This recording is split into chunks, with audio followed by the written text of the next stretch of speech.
The ceiling was wrong. That was the first thing. Not the light coming through the curtains. Pale, early, the specific gray gold of a morning that hadn't committed to itself yet. And not the sound of the neighborhood assembling itself outside, the distant complaint of a lawnmower 2 streets over, a dog making its case about something.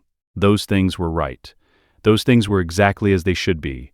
The ceiling was wrong because the water stain wasn't there. Nolan lay on his back and looked at the place where the stain should have been. A faint brown crescent in the upper left corner, the result of a slow leak in the bathroom above that he'd fixed in the 4th year of their residency. It appeared in the 4th year. He was looking at the ceiling of the 4th year, and the stain was not there, and that single absence hit him with more force than anything physical had managed in 2,000 years of living.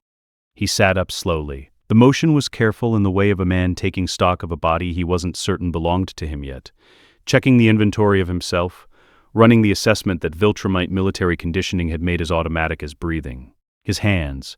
He looked at his hands first. No scarring from Thragg's grip. The specific ridge of scar tissue along his left palm, the one that had required 3 days to fully close after the prison planet, was gone. The calluses built from years of coalition labor camps, gone.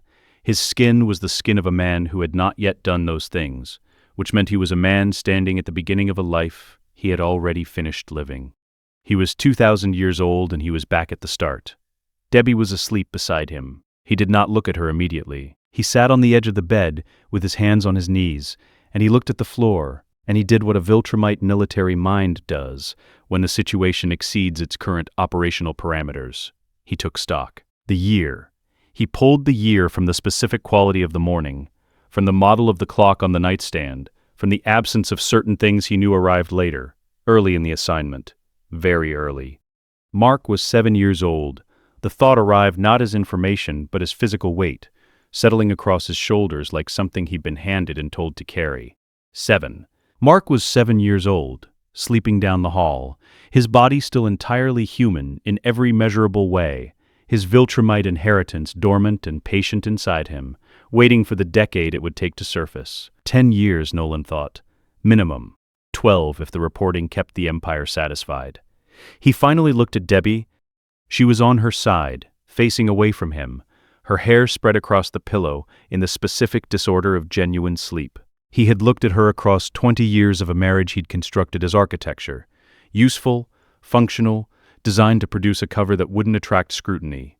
He had looked at her the way a builder looks at a wall, present but assessed. He was looking at her now the way he had looked at her in the last years. After Mark, after the coalition, after all of it, with the full understanding of what she was, which was the first person in 2,000 years who had made the Earth assignment feel like something other than a posting. He stood before he could sit with that any longer. Some things were too large to hold while stationary. The hallway was dark. He knew every board of it, knew which one creaked 3 inches from the wall, knew the way the light from Mark's nightlight bled under the door in a thin orange line. He walked the length of it without sound, the unconscious physical control of a being whose body did not make accidental noise, and stopped at Mark's door. He cracked it open. 7-year-old Mark Grayson was face down in his pillow, with one arm hanging off the mattress at an angle that should have been uncomfortable, and clearly was not, because he was entirely, completely, catastrophically asleep. The nightlight threw soft orange across the room. A poster on the wall, shoes dropped without ceremony near the closet door. The specific chaos of a child's room, which is the chaos of someone who has not yet learned that the world requires organization. Nolan stood in the doorway and listened to his son breathe. He doesn't know what he is yet, Nolan thought.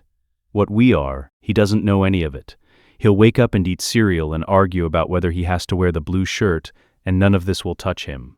The breathing was slow, safe, entirely unaware of the man in the doorway who had watched this boy grow into someone extraordinary and then watched that extraordinary person pay, in blood and grief, for every failure his father had engineered.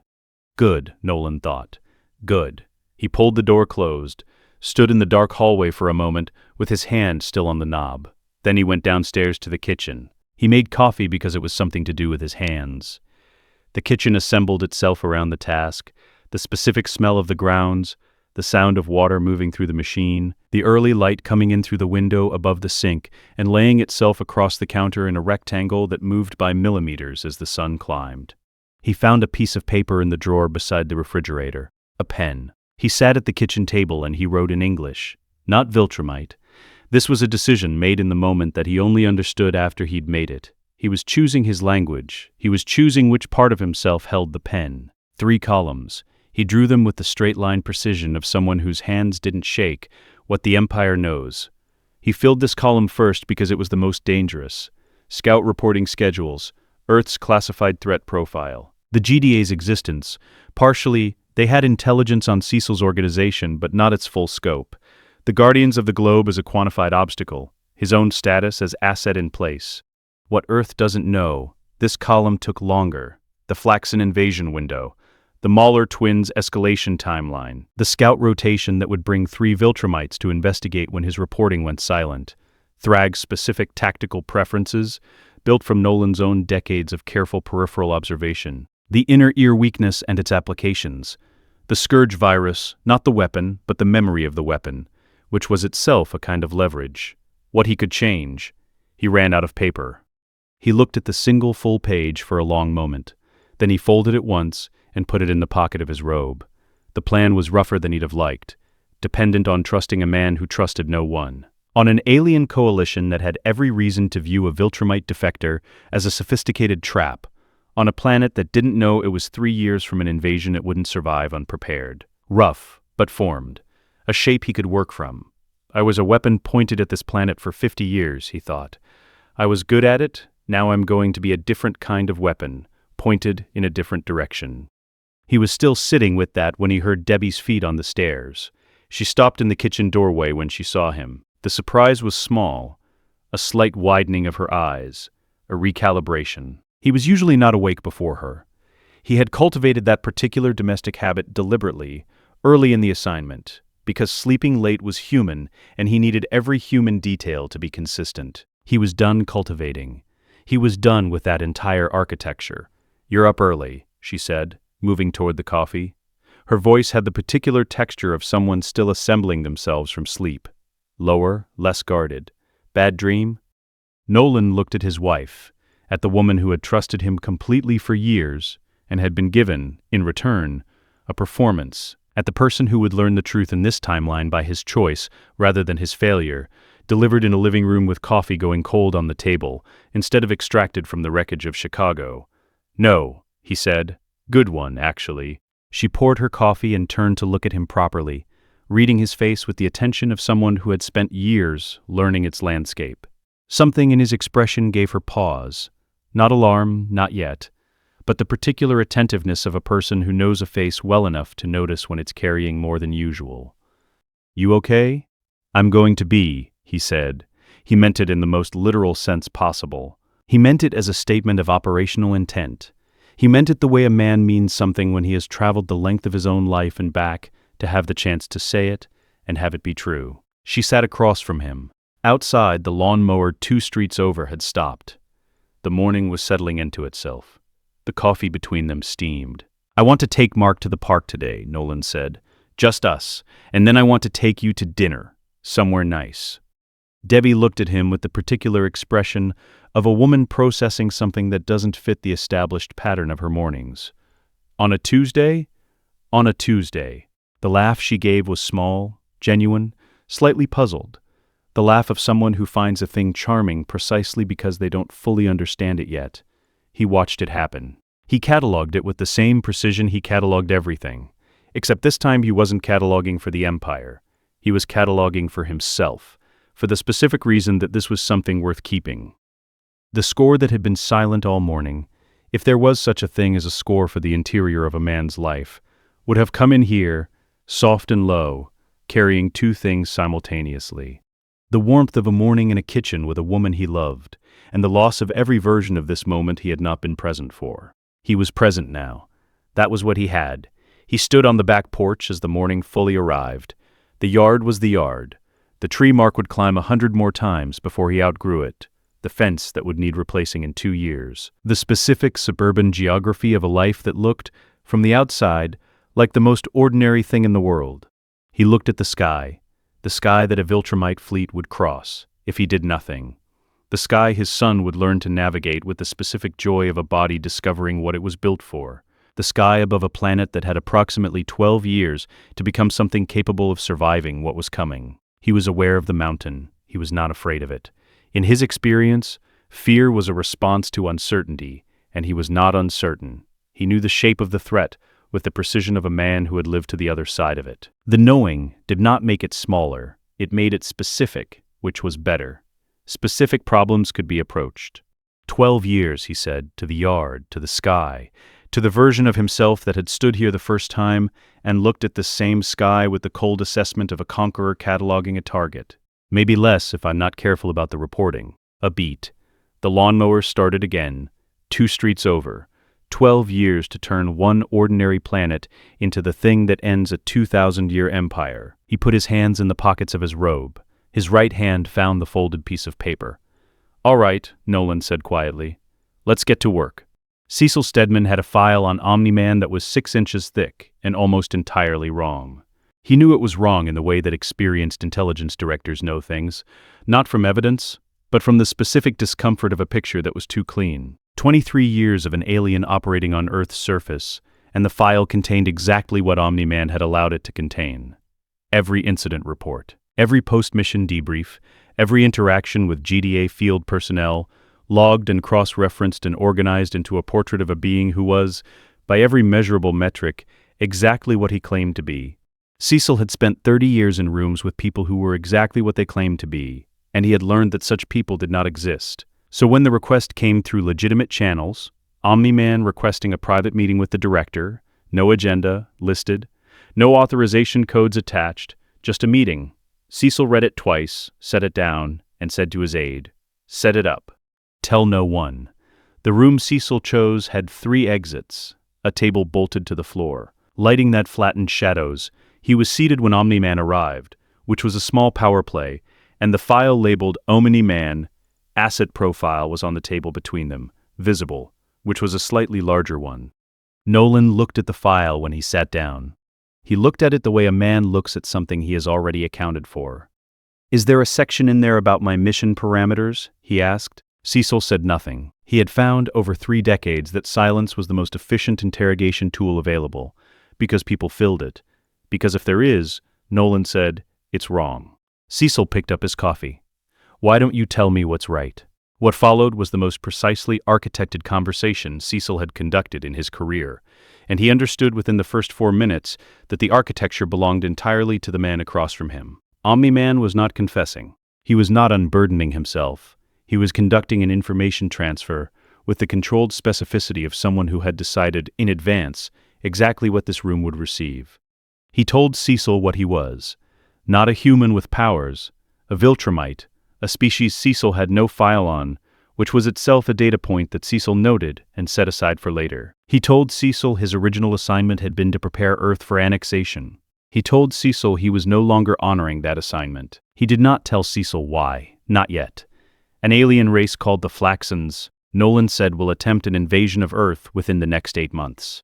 I know their entry vector. I know the specific dimensional effect Earth's environment imposes on them through their rifts, a temporal acceleration that makes extended operations here a death sentence for any Flaxan unit that doesn't compensate for it. And I know the countermeasures that will make their defeat not a near thing, but a certainty, if Earth is prepared. Cecil set his coffee down. You're asking me to believe that Earth's most powerful hero just walked into my office to defect. I'm not defecting. Nolan's voice was even. Not defensive, informational. Defecting implies I owe allegiance to something I'm abandoning. I chose a side I should have chosen 50 years ago. I'm telling you about it now because you're the most useful person on this planet for what comes next. Useful, Cecil repeated. The word landed in the specific place Cecil reserved for things that were accurate and therefore suspicious. You protect Earth. That's not a cover story for you. I've watched you operate for 20 years. You will do genuinely terrible things to protect this planet, and you'll sleep fine afterward. That makes you predictable. Nolan looked at him steadily. Predictable is useful. Cecil was quiet for a moment. Outside the room, somewhere in the facility's infrastructure, ventilation hummed its single note. What do you want in return? A weapons development program, specifically aimed at beings with my physical profile. Nolan placed both hands flat on the table. You have 8 months before the Flaxen prediction either proves out or doesn't.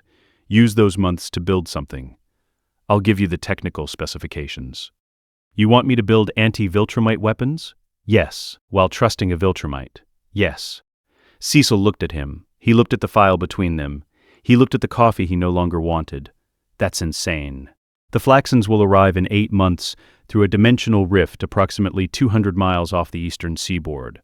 Nolan's voice carried no particular urgency. It carried the specific weight of a man who did not need to persuade because he knew he was right. If I'm wrong, you've wasted R&D budget. If I'm right, you'll have proof that my intelligence is worth listening to. A pause. And you'll have 8 months of anti-Viltrumite weapons research you wouldn't have had otherwise. Either way, you're ahead.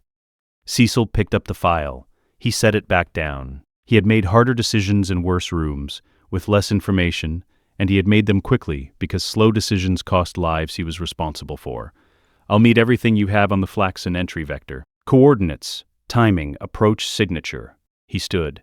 And the weapon specifications. Full technical detail. My people don't build to vague. I know, Nolan said. I've read your people's work. Cecil looked at him for a moment longer. Then he walked to the door. At the threshold, he stopped without turning.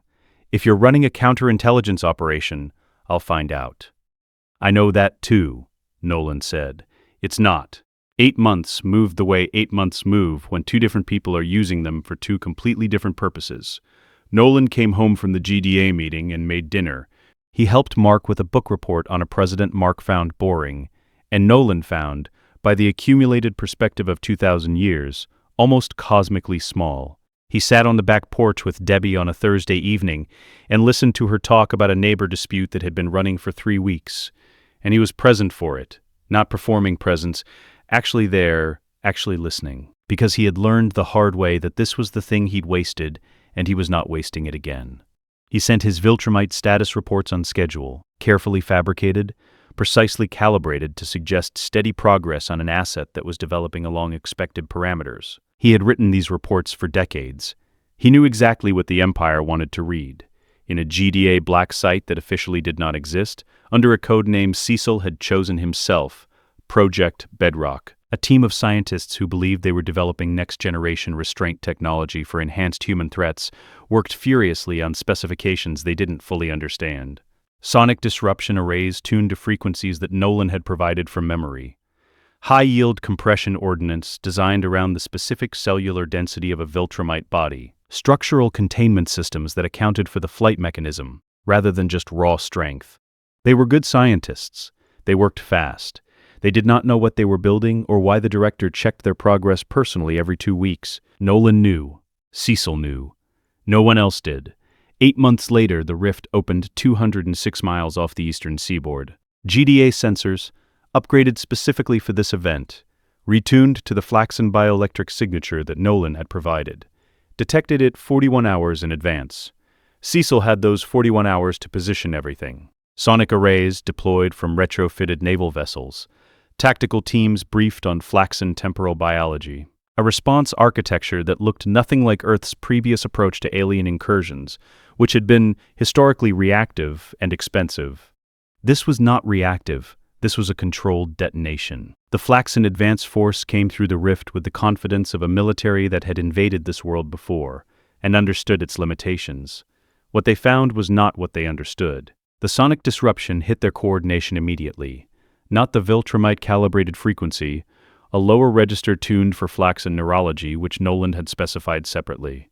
Their formation fragmented. Their communication systems, which operated on a frequency band the GDA now knew to jam, went dark. The dimensional temporal acceleration Earth's environment imposed on Flaxen biology through their rift transit, the accelerated aging that compounded with every hour a unit spent in Earth's atmosphere. Drawing on a biological debt the rift's dimensional crossing had already opened, the GDA now knew to exploit deliberately, extending engagement time instead of trying to end battles quickly. Every additional hour a Flaxen unit spent on Earth's surface was an hour of biological cost they could not recover from. It took 6 hours. There were casualties. 3 GDA field operatives, a civilian building that took structural damage from a Flaxen ground vehicle. These were real costs, and they were not minimized in the after-action reports. But the line held, deliberately, specifically, on purpose. Earth had planned for this. That was new. The phone rang at the Grayson house at 11:47 p.m. Nolan was awake. He had been awake for 6 hours, monitoring the GDA frequency bands on equipment Cecil had authorized for his use, listening to the battle assemble and resolve itself through the specific language of military comms chatter. He picked up before the second ring. 8 months, Cecil said. To the day. I told you. You did. A pause.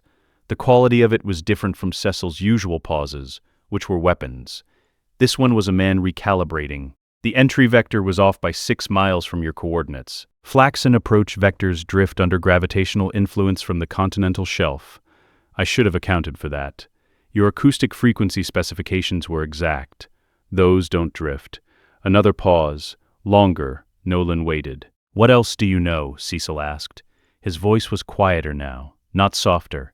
Cecil Stedman did not do soft, but lower. The register of a man who has spent 30 years being the most informed person in every room he entered, and has just encountered, in the form of a 6-mile miss on a prediction made 8 months ago, the specific texture of actual intelligence. Enough, Nolan said. Are you ready to listen? The silence that followed was not a weapon. It was a man making a genuine decision in real time, weighing the documented insanity of trusting a Viltrumite against the specific, verified 8 months to the day reality of what trust had just produced. Yeah, Cecil said finally. The word arrived without its usual armor. Just 2 letters, carrying the weight of a man who had spent a career being too careful and was choosing, for the first time in years, to be something else. Yeah, I think I am. Nolan looked out the kitchen window at the dark yard, at the sky above it, which was quiet now. Clear. Good, he said. I'll come in tomorrow. Bring the full file. I'll have it ready. Cecil. Nolan paused. 3 GDA field operatives. I want their names for the record. A beat. Why? Because they died protecting a planet on the strength of intelligence I provided. They deserve to be known. The line was quiet for long enough that Nolan thought Cecil might not answer. Then, I'll have their names. Thank you. He hung up. The kitchen was still.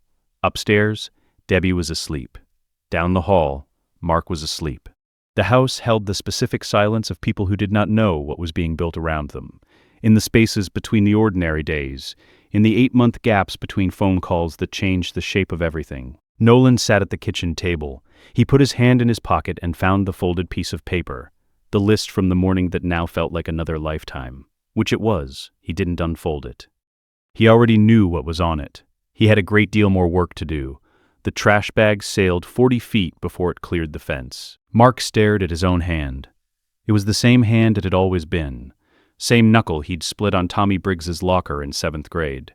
Same hangnail he'd been ignoring for a week. Same hand that had thrown approximately 10,000 trash bags to the same can at the end of the same driveway without once clearing the fence by more than 2 feet.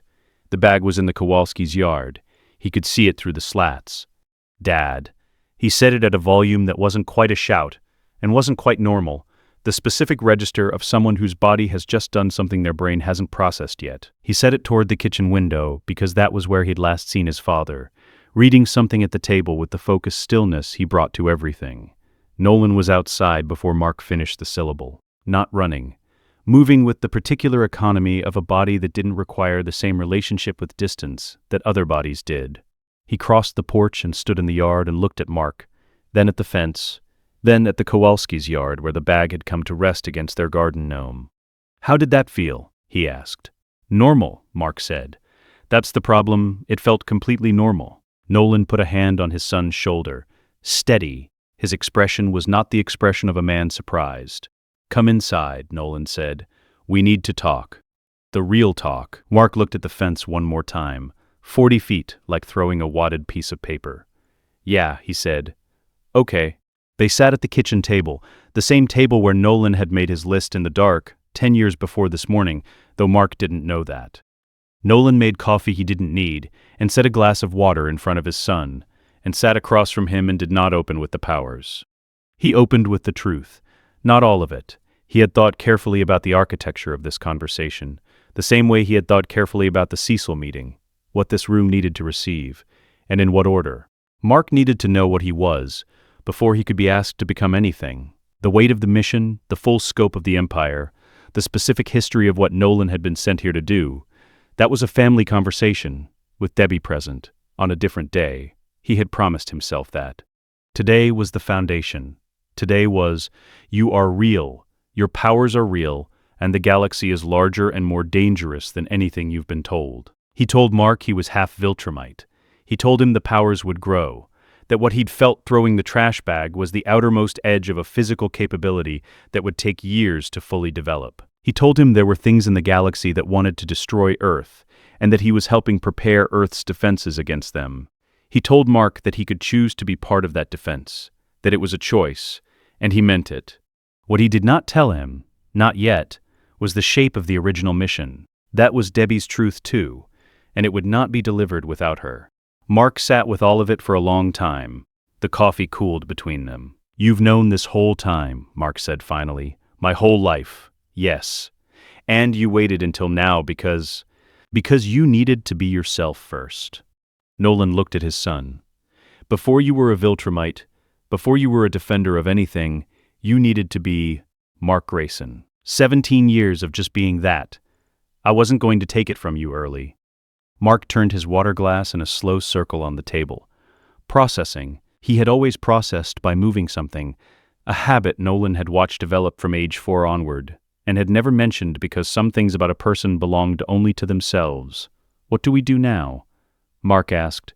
"Now," Nolan said, "I teach you everything." The first flight happened 3 days later, at altitude, above the cloud layer where no civilian aircraft would intersect them. Nolan took him up fast. Not cruelly fast, but fast enough that Mark had to engage his body rather than think about engaging it, because thinking about it at speed was how you panicked, and panicking at 30,000 feet was a problem. Mark grabbed his father's arm on the ascent, and then, as the clouds broke beneath them and the sky above opened into the specific blue-black of high altitude, he stopped grabbing and started flying. It was not graceful. His first solo position was slightly rotated, one shoulder higher than the other, his body fighting the instinct to treat air like water and swim through it, rather than command it. Nolan watched and said nothing and let him find the correction himself. Because a correction you find yourself stays with you in a way that a correction you're given does not. Mark found it, his body leveled. He hung in the air 30,000 feet above the earth, with the clouds below him in every direction, and he laughed, not the laugh of someone performing delight, but the laugh that comes before you know you're going to laugh, the involuntary kind that lives below the chest. "How is this real?" he called across the 20 feet between them. "How is any of this real?" Nolan looked at his son, suspended in the high air, laughing entirely himself, entirely unbroken. The expression on his face was the only truly peaceful thing that had lived in him across 2 lifetimes. "I don't know," he said, "but it is." They trained every day after school. Nolan cleared a section of a national forest 3 hours flight from home, remote enough for the impacts to go unregistered, geologically stable enough that the work they did there wouldn't create downstream problems. He set no schedule beyond daily and no metric beyond better than yesterday. He did not teach Mark to throw a punch first. He taught him to read a fight before it started. Viltrumite military doctrine, which Nolan had absorbed across 20 centuries, was built on a foundational principle. The outcome of a physical confrontation is determined before first contact, by position, by information, by the specific knowledge of what your opponent believes about the engagement versus what is actually true. Strength was the mechanism. Everything before the first strike was the strategy. He taught Mark how to read weight distribution, the way a body telegraphs its next movement through the relationship between its feet and the ground, visible 3 seconds before the movement itself, if you knew where to look. He taught him how to manage multiple opponents at different physical tiers, which required a completely different spatial logic than single engagement. He taught him how to fight someone stronger than himself, because someone in the galaxy would always be stronger than him somewhere, and the answer to that was not power, but geometry. And he taught him about the inner ear. "Viltrumite flight is biological," Nolan said one afternoon, both of them sitting in the dirt of the forest clearing, after 3 hours of work that had left Mark bruised in ways that were already fading. "It's regulated through an organ in the inner ear, a gyroscope essentially, that interacts with gravitational fields. Sustained disruption to that organ impairs flight and spatial orientation. Not catastrophically. But enough. Enough for what? Enough for someone who knows it's happening to use the window it creates. Nolan looked at him. GDA is developing sonic array technology based on this principle. When it's ready, it changes the defensive equation significantly. Mark absorbed this. You told Cecil about it. I told Cecil about everything that would help him build something useful. How long ago? 10 years, roughly. Mark looked at his father for a moment. You've been planning this since before I had powers. Since before you could throw a bag of trash over a fence. Yes. A beat. Mark picked up a handful of dirt and let it fall through his fingers. You mentioned a name, in training, a few weeks ago. Thragg. Nolan was quiet for a moment. The forest around them was doing what forests did in the late afternoon. Settling, the light going amber between the trees, a bird somewhere making its territorial case. He's the Grand Regent of the Viltrum Empire, Nolan said. The supreme military authority, the most dangerous being currently alive by any honest assessment. More dangerous than you? Significantly. Mark didn't flinch from this. He filed it. Then we train against someone your level first, and then harder. We train against someone his level from the beginning, Nolan said. We don't have the luxury of a gradient. How do we beat someone like that? Nolan looked at his son, at the dirt on his hands and the bruises already fading from his forearms, and the specific, focused expression of a person who has just decided something. He has never lost, Nolan said. In thousands of years of combat, millennia, he has never encountered a genuine loss. That certainty is structural for him. He doesn't fight around it or despite it. He fights from inside it. It's his foundation. A pause. Which means it's also the only crack. How do you find a crack like that? You survive long enough to apply pressure to it, Nolan said. That's why we train. Mark nodded slowly. Then he stood up, brushed the dirt from his hands, and moved back to the center of the clearing. Again, he said. Nolan stood, looked at his son, this version of his son, unmarked by Chicago, unbroken by any of it, built instead by 3 years of his father showing up every single day and teaching him everything without reservation. Again, he agreed. The forest absorbed the sounds of their work, as the light went amber, and then gold, and then dark. And somewhere 3 hours away, in an ordinary house on an ordinary street, Debbie Grayson made dinner for a family that was, in ways she didn't yet fully understand, becoming something extraordinary. Nolan made her favorite dinner. Debbie noticed it the way she noticed most things about her husband. Quietly, filed away, cross-referenced against the established pattern of him. He had cooked for her before, many times, but there was something in the specific selection tonight that sat differently. The care of it. He had gone to 3 different stores, she learned later. Not because the ingredients were rare, but because he needed the time the errands gave him, and because doing something kind for her before he broke her heart was the only thing he could think to offer that was genuinely his to give. Mark ate 2 helpings and talked about a physics problem that had been bothering him for a week. Nolan listened and answered and refilled his water glass. Debbie watched her husband across the table with the patient attention of a woman who had spent years learning the landscape of a face and knew, tonight, that the landscape was carrying something it hadn't carried before. After the plates were cleared, Nolan stood at the sink for a moment, with his back to them both. Then he turned. "Can you both sit in the living room?" he said. "I need to tell you something." The living room was the living room. Couch, chairs, the coffee table with the ring stain from a mug Mark had set down without a coaster 4 years ago that Debbie had never fully gotten out. Nolan had put coffee on before dinner. It sat on the table now, getting cold, because no one touched it. Mark sat on the couch. He had known something of this was coming. Nolan had promised him soon, back in the forest clearing. And Mark had been carrying the weight of that promise for 3 weeks, with the particular discipline of someone trained not to show what they're holding. Debbie sat in the chair across from Nolan, her hands in her lap, her voice careful and not yet afraid. "Nolan, you're scaring me." He sat forward with his elbows on his knees and his hands clasped, and he looked at the coffee table for a moment, not gathering courage. He had enough of that, but finding the exact right place to begin. "My name isn't Nolan Grayson," he said, "or rather, Grayson is a name I took, an Earth name, for an Earth life I was assigned to build as a cover." He looked up at her. "My real name is Nolan. That part is real. But almost everything else I've been," a pause, "almost everything else has been a lie. Not about loving you. That was never the lie. That was the first true thing that happened to me in 2,000 years. Debbie did not move. He told them everything. The Viltrum Empire, its scope, its history, the specific civilization of Conquest it had maintained for millennia, his original assignment, to embed on Earth, to study its defenses from the inside, to weaken what could be weakened and map what could not, so that when the fleet arrived, the planet would fold cleanly. He told them about the Guardians of the Globe. He had been sent to kill them as his first concrete act of planetary destabilization. He clarified with the urgency of a man who needed this specific thing understood. He had not done it. In this life, in this timeline, he had made a different choice. The Guardians were alive. They were alive because of a decision he had made 10 years ago at a kitchen table in the dark before dawn. Debbie's face had gone through 3 different things while he spoke. He watched all of them and did not look away from any of them, because looking away would have been a form of protection he had not earned. When he finished, she said, "How long? My assignment began before I met you.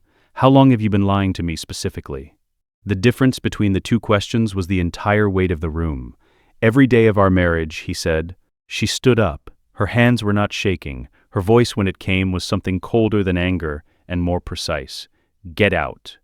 "Debbie," I said, "get out of my house." "I know." He didn't move, not defiantly. There was no defiance in him tonight. He stayed seated the way a man stays in a chair when he has accepted that he deserves to be asked to leave it. "And if you want me to go, I will go right now. But I'm asking you for 5 more minutes. Because the rest of what I have to tell you, the part about what's coming for this planet, for Mark, that's the part that determines whether he survives the next few years." The room held the specific silence of a decision being made. She sat back down. Her hands were in her lap again. 5 minutes. He told them about Thragg, about the fleet, about what Earth was scheduled to become if the trajectory of the original plan completed itself. He told them about Cecil, about the 10 years of quiet preparation, about the coalition and Alan and the war that was building whether Earth was ready or not. Then he said, "I've been here before." Mark looked up. "Not here exactly," Nolan said, "but I've lived a version of this. A version where I didn't tell you any of this until it was too late. Where I hurt you, Mark. Badly. Deliberately. And I left. And you spent years dealing with what I left behind." His voice was controlled in the specific way of a man applying pressure to something that wants very badly to give. "I'm not going to do that again. I don't care what it costs me. I will not do that to you again." Mark was very still. "That's what you meant, in training." The other version. "Yes, you actually remember it. Every second of it." The room was quiet. The coffee on the table had gone completely cold. Debbie looked at her husband. At the face she had learned across 23 years of a marriage that had been, she now understood, built on the architecture of a mission.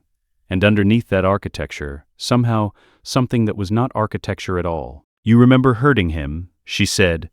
"Yes." "Did you kill anyone?" Her voice did not fluctuate. "In that other life, people from Earth." The pause was long enough to be its own answer before the words arrived. "Yes." "Who?" "People who were defending Earth. Heroes. People who trusted me." He did not look away from her. "I'm not going to tell you it was some other version. I did those things. I carry them. And I came back here with the specific intention of making sure I never do them. But I can't ask you to look at me the same way. I'm not asking for that."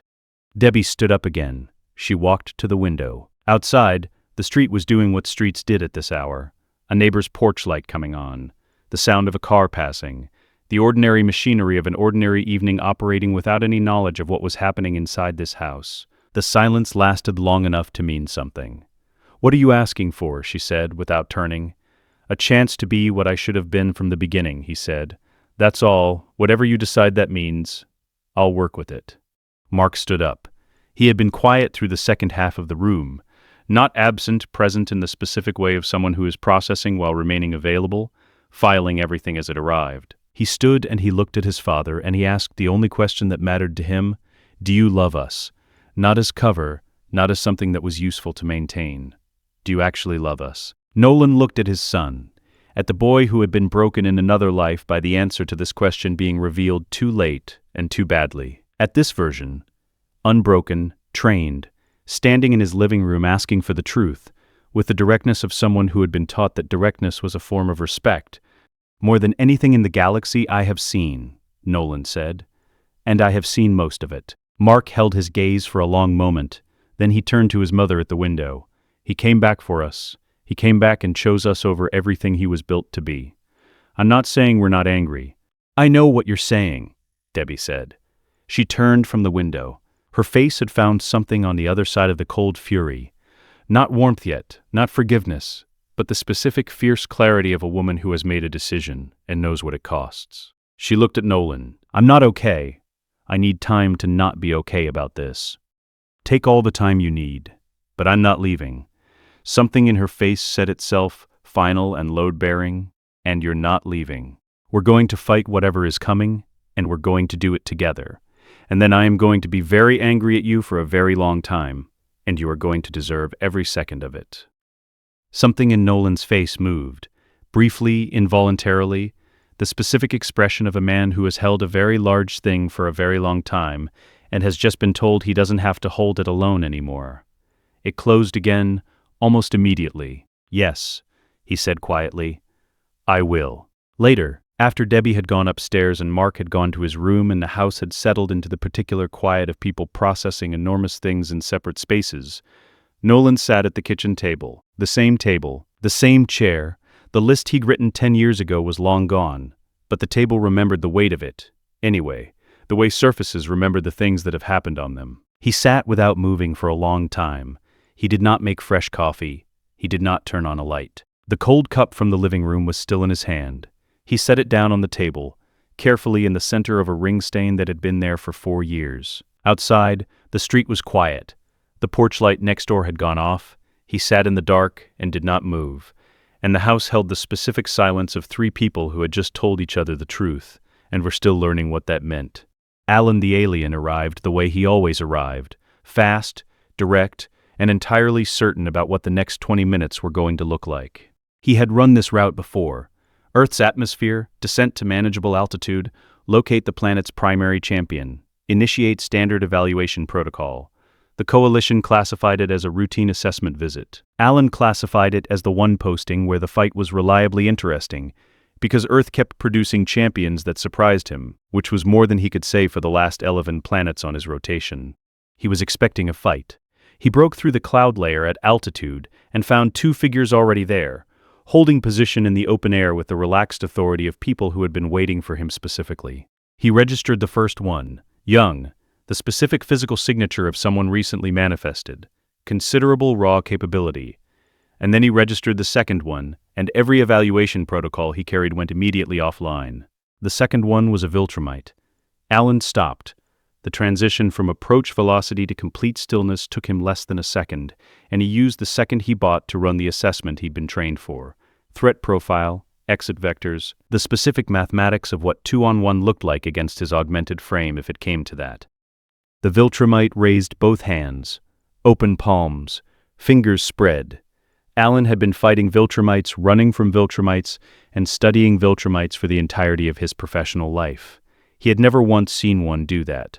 Alan, the Viltrumite said, you're looking for Earth's champion. This is Invincible. He gestured at the younger figure beside him with the ease of a man making an introduction at a dinner party. And I need you to contact Thetis. Alan's body stayed in its threat assessment configuration. His voice did not. How do you know that name? Because I know everything, Nolan said, and I need you to get a message to him immediately. They moved to a stable position, lower altitude, out of the commercial flight lanes, the curve of the Earth visible below them in the specific blue-white of a mid-morning from height. Alan kept the distance between himself and the Viltrumite at 30 feet, which was close enough to talk and far enough to react. He noted that the Viltrumite noticed this and did not close the gap. That was itself information. You're Omni-Man, Alan said. You're the advanced scout for Earth's integration into the Empire. I was, Nolan said. I'm not anymore. What does not anymore mean to a Viltrumite? It means I'm standing on the planet I was sent to conquer and telling you the specific weaknesses of the Empire I served for 2,000 years. Alan looked at him, then at the younger one, Invincible, who was watching this exchange with the focused attention of someone who had been briefed on it in advance and was now checking the briefing against reality. Why? Alan said. Nolan glanced at his son. The glance lasted less than a second. and communicated more than a sentence. Because of him, and because I remember what happens if I don't. He told Alan about the displaced memories, briefly, specifically, without asking for belief. He laid it out the way he laid out everything. Here is the information. Here is its source. Evaluated on its merits. He had learned in 10 years of working with Cecil that the most efficient form of credibility was accuracy. He would be accurate. Alan could decide what to do with that. Alan listened. He was good at listening. It was part of the job, absorbing information from sources of varying reliability and extracting the signal from the noise. The signal here was unusual. A Viltrumite who had turned against the Empire was not unprecedented. Thetis himself was proof of that. A Viltrumite who had turned against the Empire because of a time-displaced consciousness, and a 17-year-old son was a category Alan did not have a file for. The drive, Nolan said. He produced it from his jacket, GDA manufacture, coalition-compatible format, a technical adaptation that had required 3 weeks of work from Cecil's engineering team operating on specifications. Nolan provided from memory. He held it at arm's length, not extending it yet. "I'm going to tell you what's on it before you take it," he said, "so you know what you're holding." He went through it in sequence. Viltrumite fleet coordinates, years old but structurally accurate, because the Empire's deep space positioning doctrine hadn't changed in centuries, and Nolan knew the doctrine with the intimacy of someone who had operated inside it. Thragg's tactical profile, specific fighting tendencies, documented pressure points, the particular way his combat pattern shifted under sustained two-front engagement. The Scourge virus, not weaponized but Nolan's detailed memory of its biological mechanisms, which the Coalition's research division could work with. The inner ear vulnerability, documented with the technical specificity of a man who had been providing that same documentation to a GDA weapons team for nearly a decade. And the command chain, every name Nolan could reach from his position inside the Empire's hierarchy, and everything the Coalition had shared with him in the life he remembered, 2,000 years of institutional exposure combined with what defectors before him had collectively assembled. Not every name in the apparatus. Enough of the structure to give Thetis a map worth acting on. Alan held the drive with the care of a man who understood what he was holding. He turned it over once. He looked at Nolan. "If this is accurate, it is. This is the most significant intelligence transfer in Coalition history." He looked at the drive again. "If it's not, if this is counterintelligence, a long approach to compromise our defensive architecture, then you'll verify that," Nolan said. "It will take time to verify. We don't have unlimited time. The Empire will notice the silence in my reporting within months, and when they do, they'll send a vanguard. 3 scouts, rotation pattern I've already documented for GDA." He held Alan's gaze. "I need Thetis moving before the scouts arrive. The Coalition needs to be positioned before the fleet decides Earth is worth a direct response." Alan was quiet for a moment. The air moved around them in the thin, cold way of high altitude, carrying nothing. Then Mark spoke. He had been standing 6 feet to Nolan's left through the entire exchange, present in the way he was always present during tactical conversations, fully attentive, filing everything, waiting for the moment that was his, rather than inserting himself into moments that weren't. This was his moment. "Alan," he said, "I know this is a lot to take in at once." He paused, not for effect but because he was choosing the right words with the care his father had taught him to bring to consequential things. 6 months ago, my dad sat me and my mom down in our living room and told us everything. His mission. What he was sent here to do. What he did in another version of this life that I never had to live through, because he came back and chose differently. He looked at Alan directly. He didn't have to tell us. Nothing was forcing him. He told us because he chose to. Alan studied him. "And you trust him? He's my father." "That's not an answer." Mark held the assessment without flinching. "Yes. Yes, I trust him." Alan looked at the drive in his hand. He looked at the Viltrumite, who had raised both hands in a gesture his species did not make, who had produced intelligence that would take months to fully verify, who was standing in the open air above a planet he was supposed to have conquered, and instead appeared to have, in some specific and complete way that Alan did not yet have adequate language for, kept. "Your species," Alan said, "is very strange." "We've been told," Mark said. Alan secured the drive. He ran through the logistics with Nolan, what Thetis would need to act on the fleet coordinates, the specific timing window that made Coalition positioning viable. The 3-year preparation period that the Vanguard ambush would either protect or collapse. Nolan answered every question with the flat precision of someone who had been running these numbers for a decade and knew them the way he knew the layout of his own house. When they had covered everything the drive contained, Alan prepared to leave. He paused, extended his fist, the coalition gesture, the one that moved between people who had decided on insufficient evidence to be on the same side of something. Mark bumped it. Alan looked at him with the expression of a man recalibrating an assumption. "Invincible," he said. "When this comes, and it is coming, you need to be ready. We've been training for it. Train harder." He turned to Nolan. Between them, across the 30 feet Alan had maintained through the entire meeting, something passed that did not require a gesture or a word. The acknowledgement of two people who had built their lives around fighting the same enemy from opposite sides, and had just, in the space of one conversation above a cloud layer, ended up on the same one. Alan launched. The velocity of it compressed the air in a wave that moved outward from his position, and then he was a point in the sky, and then he was gone. Mark watched the point disappear. "Do you think he'll do it?" "Yes. You sound certain." "Alan has never turned away from a fight in his life," Nolan said. "I just handed him the best intelligence for the largest fight in Coalition history." A pause. "He'll do it." They floated in the high air for a moment, the planet curving away below them in every direction. Somewhere down there, in a GDA command bunker, Cecil was monitoring a frequency he wouldn't need for another 3 years. Somewhere down there, in the national forest where they trained, the ground was still marked with the evidence of 1,000 sessions of work neither of them had finished. "We should get back," Mark said. "Yes," Nolan agreed. They turned toward Earth and descended together through the cloud layer, back into the specific gravity of a life that was, in every direction, still being built. The sensors picked them up 14 hours before they arrived. Cecil was in the command bunker when the alert came through, not because he kept unusual hours, but because he had been keeping unusual hours for 3 years and had stopped noticing. His aide put the readout in front of him, without comment. 3 signatures.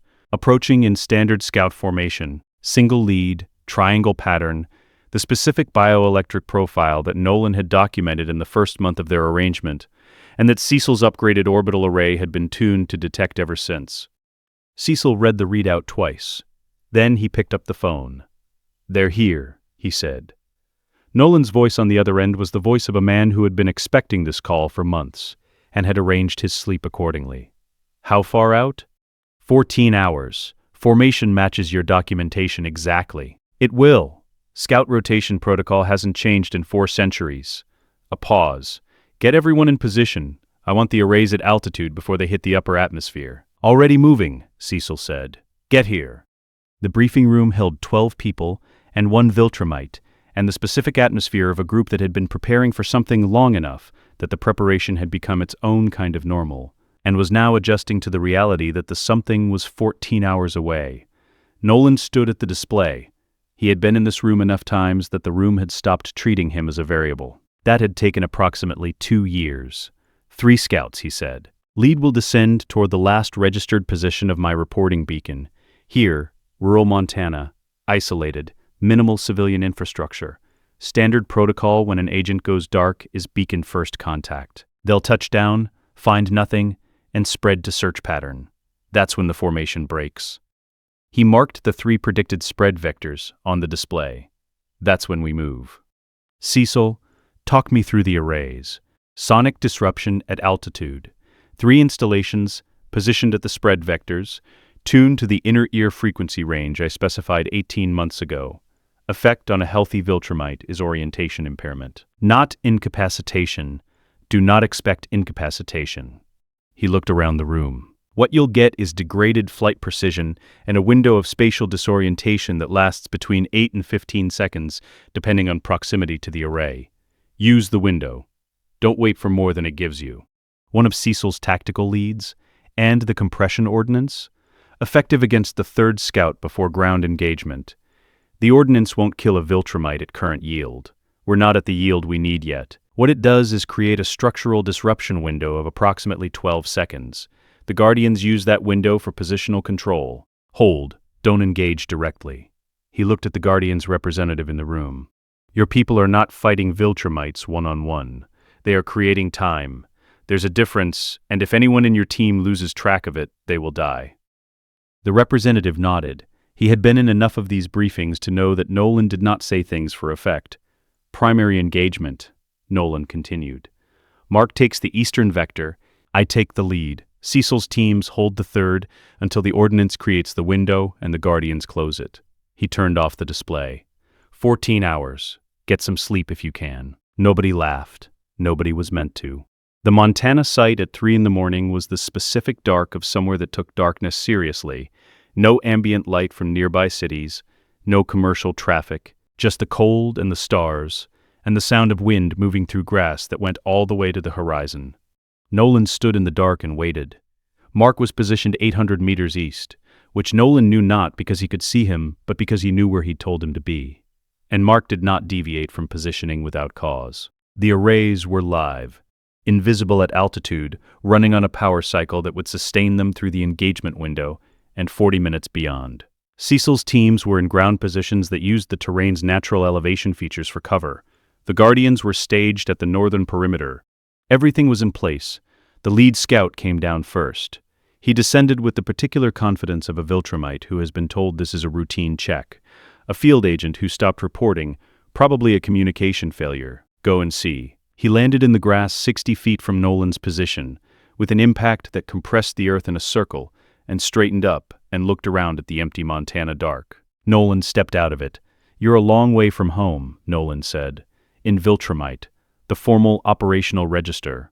The scout's response was immediate and physical, the specific reaction of a trained warrior whose assessment of the situation updated from routine check to active threat in the time it took to register a face he recognized. He moved for Nolan with the committed velocity of someone who had decided the conversation was already over. Nolan was ready for that decision. He had been making a study of it for 3 years. The sonic array above the eastern vector activated the moment the second scout spread to search pattern. The effect was not dramatic from the outside. The scout's flight stuttered, a barely perceptible wobble in the line of his movement, like a gyroscope losing coherence for a fraction of a rotation. From the inside, Nolan knew it felt like the ground had moved sideways. Mark came in from below the scout's sight line, which was where Nolan had told him to be and where 3 years of training had taught him to get without being instructed in the moment.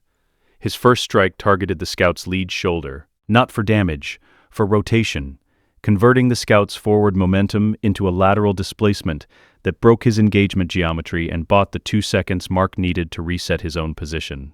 The scout was powerful. Mark took a hit to his ribs that drove the air from him and sent him 12 feet to the right before he absorbed the momentum and came back. He came back because Nolan had made him practice the coming back part specifically, had made him do it until the instinct to stay down after a hit had been replaced by the instinct to calculate what the hit had cost and what it had bought and whether the math was acceptable. The math was acceptable. Mark reset and engaged again, and this time he used the array's disruption window. The scout's orientation flickered for 9 seconds, flight precision dropping, the scout's body working to compensate for a biological system being interfered with. And in those 9 seconds, Mark was not trying to match a Viltrumite's power. He was using angles. He was using the terrain's slope to set the geometry in his favor. He was doing exactly what he'd been taught. The scout went down at the 4-minute mark, not dead. Mark had been specific about not killing if the engagement permitted an alternative. The scout was contained, which was the word Nolan had used in briefing and which Mark had understood to mean alive, but no longer a variable.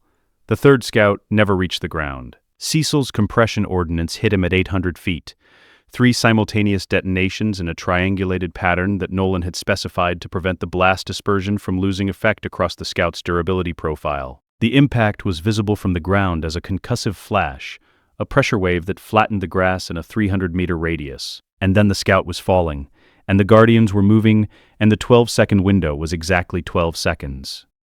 They used 11 of them. The lead scout was the last to go down, because Nolan had wanted the lead. He fought the way a man fights when he knows everything about his opponent, and his opponent knows nothing about him, not with the aggressive commitment of a Viltrumite who expects to overwhelm, but with the patient architecture of someone who has been building toward this specific fight for a decade. He absorbed the scout's opening combination across his forearm, and used the contact to read the scout's weight distribution, which told him the next 3 strikes before they were thrown. He was not perfectly unhurt.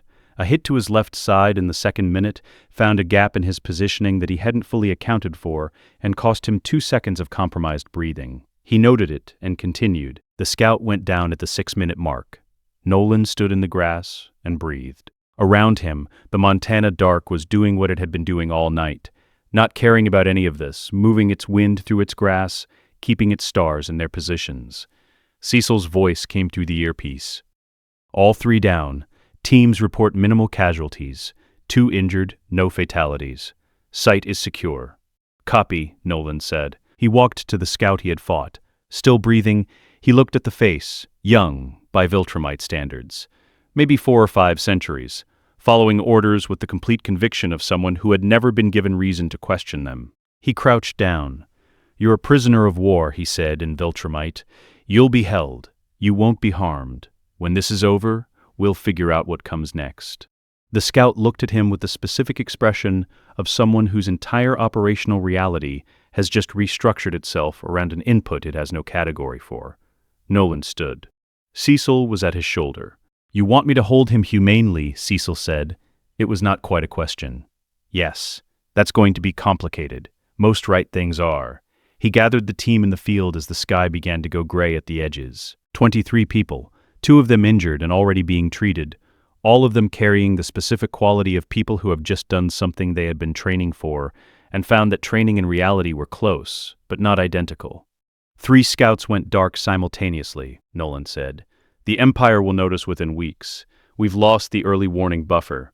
He let that land. "What we haven't lost is everything we've built. The arrays work. The ordnance works. The coordination works." He looked across the group, at Cecil's tactical teams, at the Guardians, at Mark standing at the edge of the formation with a hand pressed lightly to his ribs. "The fleet isn't ready to move yet. Coalition intelligence has them still in assembly. But Thragg will know something happened here." "Mark, how long before he acts on it?" "Months, maybe less."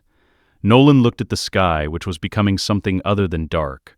"Everything we've prepared is in place. The question now is whether it holds under what's coming. A beat. It will hold. We built it to." He said it with certainty because certainty was what the moment required. He said it also because he believed it, which was a different thing, and the difference mattered. He had built this, all of it. In the specific dark of early mornings at kitchen tables and forest clearings, in GDA briefing rooms, one decision at a time, pointing everything he was in the right direction. It was going to have to be enough. The readout came in at 034 hours, and nobody in the command bunker said anything for 11 seconds.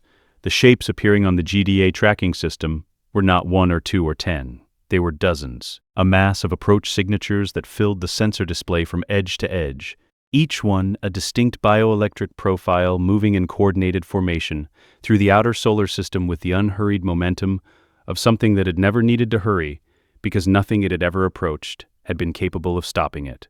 Cecil's aide, whose voice had delivered bad news with professional composure for 6 years, said, "Sir, we're reading a large engagement mass, approaching from the solar heliopause."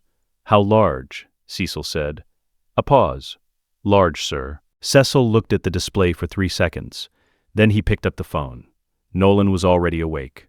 He had been awake for 2 hours, monitoring the deep space array on the equipment Cecil had authorized for his home use, watching the signatures assemble at the outer boundary, with the specific attention of a man who had been expecting this, and had still hoped, in some unexamined part of himself, that the timeline might give him more room. It had not given him more room. He dressed without turning on the light, because the light would wake Debbie, and he needed 30 seconds alone in the dark before he went to war. He stood at the bedroom window and looked at the street below.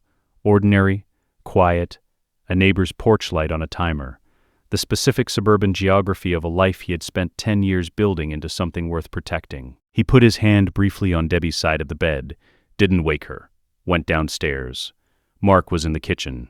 He was in his suit, the one Cecil's team had built to Nolan's specifications, designed for Viltrumite-level engagement, tested against the compression ordnance to ensure it survived the blast radius of its own weapons package. He was standing at the counter with a glass of water, not drinking it, just holding it. "I heard the array alert," Mark said. "How long have you been up?" "Hour and a half." Nolan looked at his son, at the suit, at the specific quality of stillness in him. Not fear, not bravado, but the settled focus of someone who has been preparing for a thing for 3 years and has arrived at the morning of it and found that they are ready, not comfortable, ready. The difference between those two things was everything. Coalition should be in position, Nolan said. Should be. Let's find out. Alan's voice came through on the secured coalition frequency at 041 2 hours 3 minutes after Nolan activated the contact protocol. The signal carried the particular compression of deep space transmission, slightly flattened, a half-second lag, but the voice was unmistakably Alan's, and the voice was steady. Thetis says we're even for the intelligence. After today, you owe him something interesting. Tell him I'll owe him a drink, Nolan said. We're committing the full fleet. Make it worth it. Tell him it already is. The Coalition fleet dropped out of transit on the far side of the moon, exactly the position Nolan had specified in the data drive, holding station until the Viltrumite advance committed to its planetary approach. From the command bunker, Cecil's display showed the Coalition signatures resolving out of transit, like something enormous deciding to be visible, and even Cecil, who had spent 30 years being unimpressed by large things, went quiet for a moment. That's a lot of ships, his aide said. Yes, Cecil agreed. It is. On the external feed, the Viltrumite fleet's formation began to adjust, the advance elements registering the Coalition's presence, the coordinated movement of dozens of ships responding to an allied force that had not been in any of their intelligence projections. The adjustment was professional and fast, because Viltrumite fleet commanders were not people who required time to process bad news. They processed it and adapted immediately. What they could not adapt immediately to was fighting on two fronts simultaneously. The Coalition engaged the outer elements. Through the command bunker's comms system, the battle arrived not as something seen, but as something heard. Fragmented, overlapping, the specific audio of a war happening at the edge of sensor range. Coalition tactical channels, partially decrypted, carrying the compressed language of fleet combat. Viltrumite comms, intercepted and translated by the system Nolan had helped Cecil's team build, delivering the adjustments and counterorders of commanders who were very good at their jobs and had just discovered that good was not the same as sufficient. Cecil stood at his display and coordinated the ground-side architecture with the focused efficiency of a man who had spent 30 years preparing for exactly this category of emergency without ever quite believing it would arrive. His teams were in position. The arrays were live. The Guardians were staged at their designated corridors. Every piece of the defense grid that 10 years of preparation had built was operational and waiting for the moment it was needed. The moment came at 0531 hours, when 6 Viltrumite warriors broke through the orbital engagement and drove toward Earth's surface. They came down fast, not in formation, which was tactical rather than panicked. The deliberate spread of warriors who knew that concentrated descent was a vulnerability and that ground presence created the kind of chaos that complicated coordinated defense. They came in at 6 different approach vectors, and they came with a specific quality of beings who had never descended toward a planet that was genuinely ready for them. This planet was ready for them. The altitude arrays activated simultaneously across all 6 vectors. The effect was not incapacitation. Nolan had told them not to expect incapacitation, had been specific about this in every briefing for 2 years, and the teams had believed him in the abstract, and now experienced in concrete reality what orientation impairment looked like in a Viltrumite moving at combat velocity. It looked like a stumble in the air, a wobble, a body working harder than it should have to maintain the positioning it had always maintained without effort. 8 seconds per cycle, that was what the arrays bought. 8 seconds was enough. Nolan took the lead warrior, the one whose descent vector aimed him at the densest civilian corridor, which was not coincidence but calculation. Viltrumite ground doctrine prioritizing maximum disruption, and hit him at 400 feet above the ground, with the full committed force of a body that had been the Empire's most decorated field agent for 20 years, and had spent the last 3 years specifically preparing for this engagement. The impact drove them both through the cloud ceiling. Nolan fought in the gray-white dark of the clouds, and used the disorientation of the terrain the way he'd taught Mark to use it, as information rather than obstacle. Knowing his own position precisely because he had trained in worse visibility, pressing the engagement into altitudes where the warrior's unfamiliarity with the specific atmospheric conditions worked against him. He brought him down in a field 3 miles from the nearest residential structure, conscious, contained, not dead. He was already in the air before the warrior stopped moving. Mark took the eastern approach vector, which carried 2 warriors in a coordinated pair, a more sophisticated deployment than Nolan had anticipated, and he registered that development in his earpiece with the flat voice of someone noting a variable not requesting assistance. Mark did not request assistance. He split them with the angle technique, forcing a choice between 2 simultaneous engagement lines by positioning himself at the geometric point where covering one automatically exposed the other, which was a technique Nolan had drilled into him so many times that it had stopped being a decision and become a reflex. The first warrior chose and was wrong. The second warrior adjusted and was also wrong because the adjustment was what Mark was waiting for. He took damage, real damage, a strike to his left shoulder that compromised the arm for 40 seconds and required him to fight one-handed through the most complex part of the exchange. He did not stop. He had been taught that stopping was a decision with consequences, and the consequences of stopping here were not acceptable. Both warriors were contained at the 7-minute mark. Mark was bleeding from a cut above his eyebrow that the suit's collar had not covered. He noted it and continued. The remaining 2 warriors were the Guardians' problem. And the Guardians, for all the limitations that Nolan had been honest about in every briefing, did their job. They did not try to match Viltrumite strength.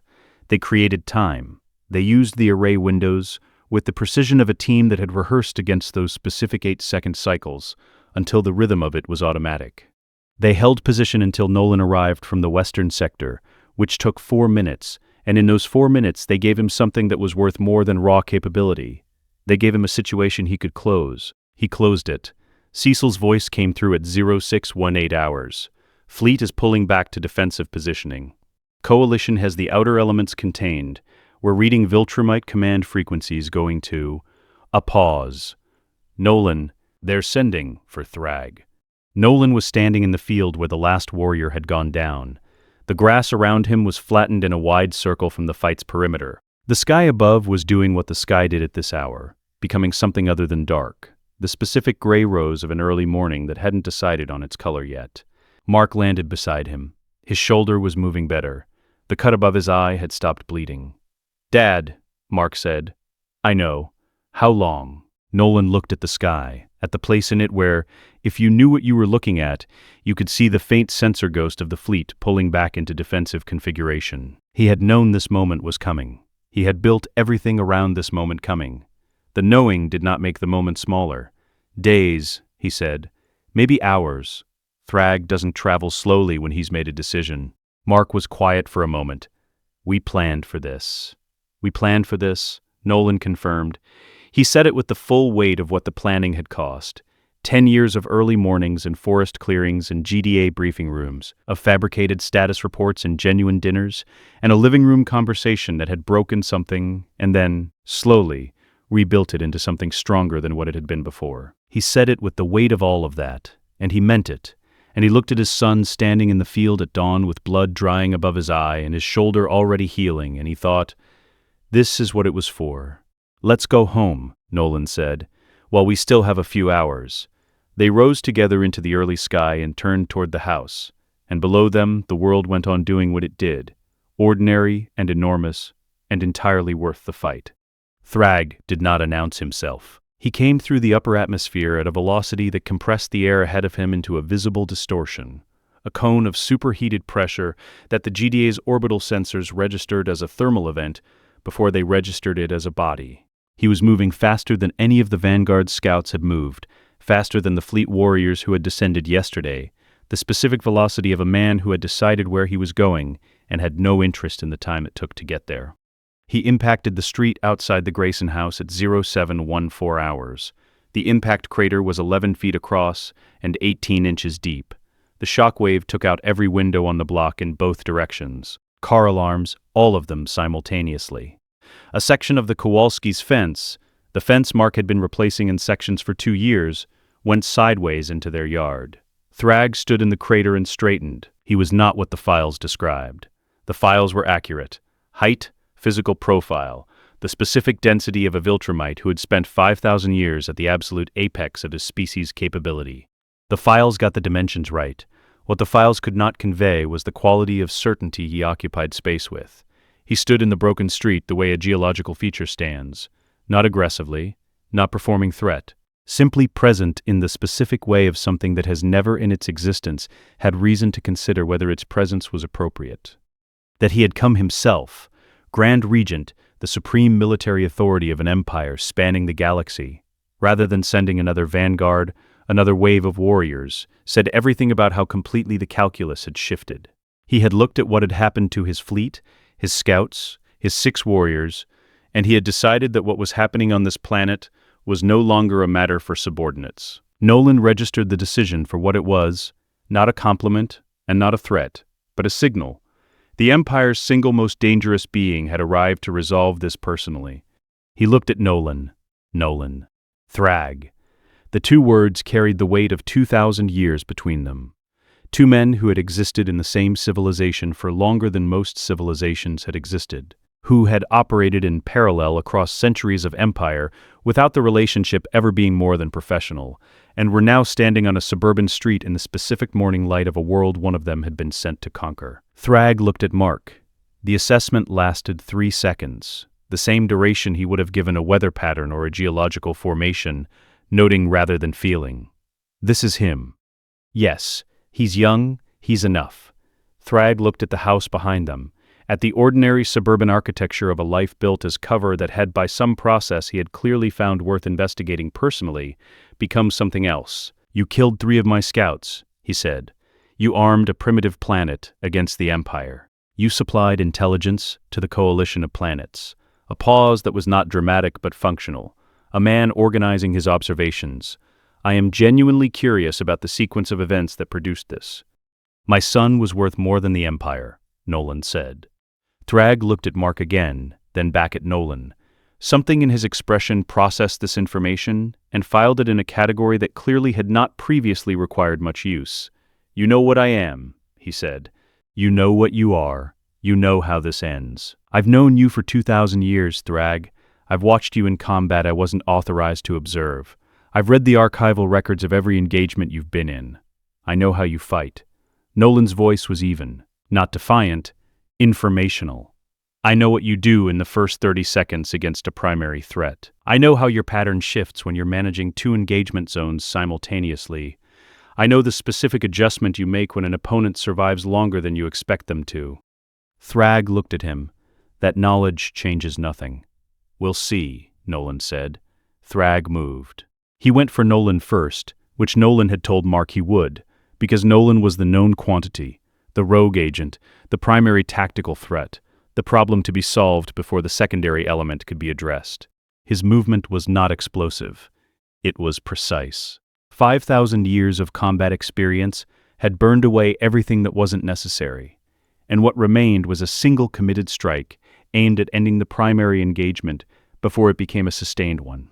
Nolan took it on his crossed forearms rather than his chest, which redirected enough of the force to keep him upright while still driving him back 8 feet through the air. He landed, absorbed the momentum through his legs, and was already reading Thragg's follow position before his feet touched the ground. Mark came in from the left lateral angle, exactly where they had positioned him, exactly the approach that forced Thragg to choose between committing to Nolan's recovery or addressing the new vector. It was the first application of the geometry they had been building for 3 years, executed in the first 15 seconds of the fight, and it worked in the specific limited way that opening gambits work against a 5,000-year veteran. It created a choice, and the choice cost something. Thragg chose Nolan. His secondary attention tracked Mark without committing. The distinction was visible in his positioning: primary orientation forward, peripheral management of the left angle, the specific weight distribution of a being who was fighting one engagement and monitoring another simultaneously. Mark drove into the monitored position anyway. His strike landed on Thragg's left shoulder, not with the force to move him, because nothing Mark currently had moved Thragg, but with enough impact to register to be a thing that required processing, to add to the cognitive load of managing 2 opponents who were not fighting him sequentially, but concurrently.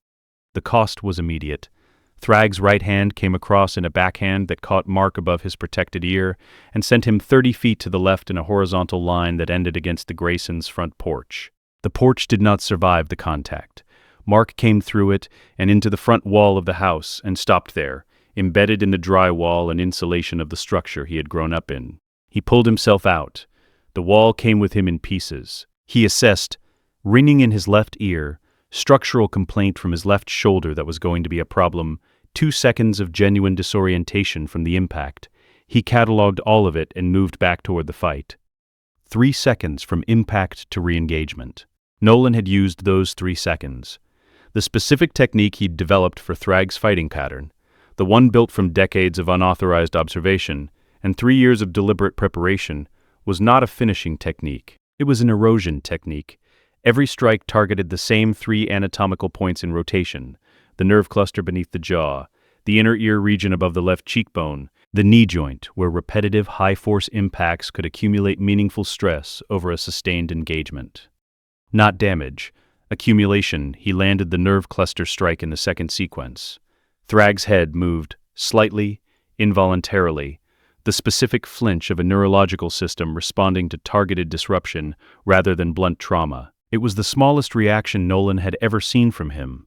It was also the first reaction he had ever seen from him. "You've been studying me," Thragg said. He was not winded. He did not sound winded. He sounded like a man making an accurate observation about a situation that had not yet become interesting enough to require his full attention. "For decades," Nolan said. "It won't be enough." "Keep that thought," Nolan said, and attacked. The exchange that followed lasted 90 seconds and covered the front yard, the street, and the adjacent property to the north. Thragg was better than Nolan's memory of him. Faster in his adjustments, more sophisticated in his secondary tracking, the 5,000-year baseline operating at a level that 2 lifetimes of preparation had anticipated correctly but could not fully simulate. He found gaps in Nolan's technique that Nolan hadn't known were there, and he used them with the clinical efficiency of a surgeon who does not operate with emotion because emotion is imprecise. The first gap cost Nolan his left knee. Not broken, but the precise lateral strike that Thragg delivered to the joint produced a structural compromise that would require 30 seconds of careful weight management to compensate for. The second gap cost him more. Thragg caught Nolan's right arm at the apex of a strike, redirected it past the point of mechanical advantage, and used the leverage to throw him with a force that was not angry and was not performative, and was simply the application of 5,000 years of understanding how bodies failed under load.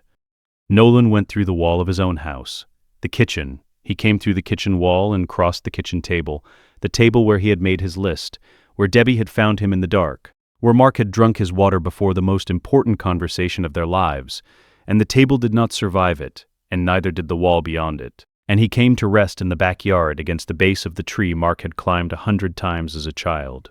He lay there for a moment, assessed. 3 ribs, compromised, not broken. The knee, functional but limited. Something in his left ear from the wall's impact that was going to affect his flight precision for the next 90 seconds. He looked up at the tree. He had sat under this tree, he had watched Mark climb it. He had sat in this yard with Debbie on Thursday evenings and listened to her talk about things that were, by any cosmic measure, entirely small, and had found them to be the opposite of small. And the finding had taken him most of 2 lifetimes to accomplish. He was not going to lie under this tree. Mark was alone with Thragg. He knew his father was alive. The impact sound had been significant, but not terminal, and Nolan had survived worse. And 30 seconds was 30 seconds. He held the 30 seconds the way Nolan had taught him to hold things that were hard, by converting them from a duration into a task. The task was, do not let Thragg reach the hole in the wall. Thragg turned from the hole in the wall and looked at Mark. "Your father is very good," he said. Not a compliment. An accurate assessment delivered with the same register he'd used for everything else. But he taught you from his own architecture, which means he also taught you his limitations. Mark moved before Thragg finished the sentence, not with full commitment, not the attack that the anger in him was requesting, because anger was imprecise and imprecision. Against Thragg was a fast way to end the 30 seconds with the wrong outcome. He moved to the angle that Nolan had told him to hold under exactly this circumstance, the secondary position, the one that required Thragg to split his attention between a hole in the wall and a body in motion, the one that made everything slightly more expensive than Thragg had budgeted for. He also taught me what yours are, Mark thought, and threw the first strike. Thragg took it across his guard and looked at Mark with the expression of a man who has been handed information he did not expect and is determining its category. Mark threw the second strike. Same target, the inner ear region above the left cheekbone that Nolan had been hitting in rotation. He had been watching his father's pattern for 3 years, and he knew which 3 points Nolan was building accumulation on, and he was not going to let 30 seconds go to waste.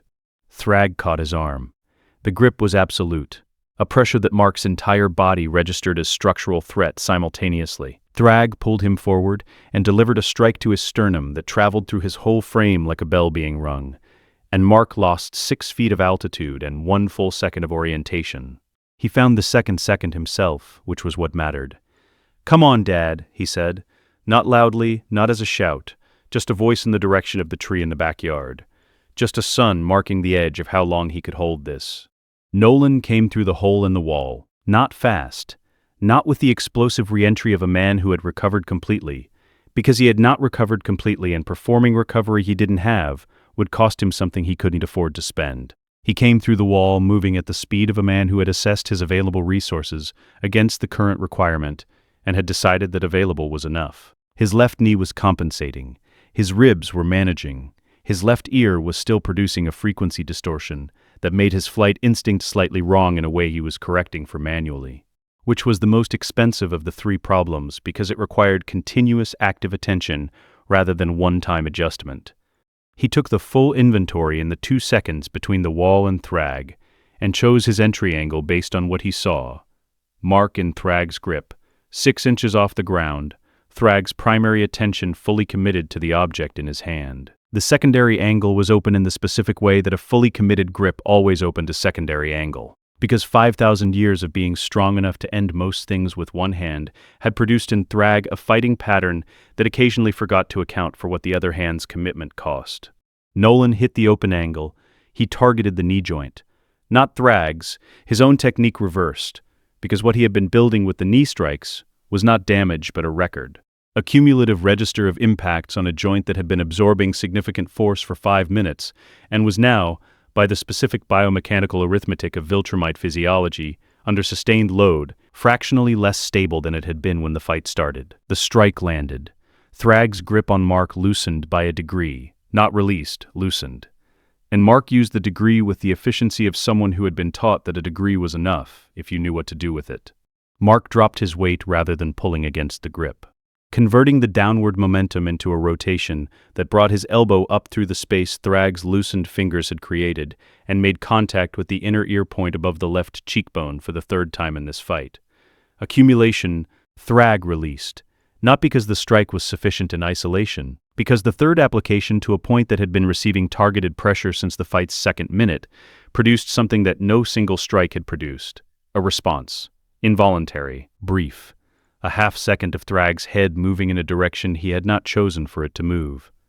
Mark landed and moved immediately to Nolan's position, which put them at the 12-foot separation they had trained as their optimal dual engagement distance, close enough for immediate mutual support, far enough that addressing one of them with full commitment opened the other.